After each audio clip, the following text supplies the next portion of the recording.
Hey everyone, this is Dade here with MarineMax Grand Lake, and today I'm going to be giving you a quick walkthrough of this brand new 2026 Sea Ray 230 SDX. Starting off back here, you can see you have a swim platform lined with sea deck and a large sun pad. Moving into the cockpit, you have L-shaped seating here, as well as a passenger seat that can be forward or rear facing depending on how you want to lay out.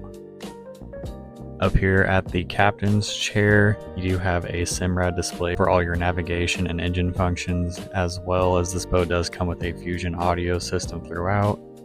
This boat does have a head, and then moving up to the bow, got your wraparound seating up here, plenty of space for all your friends and family. If you like this boat or any other boat you see in our online inventory, feel free to stop by Grand Lake MarineMax today or give us a call. Thanks.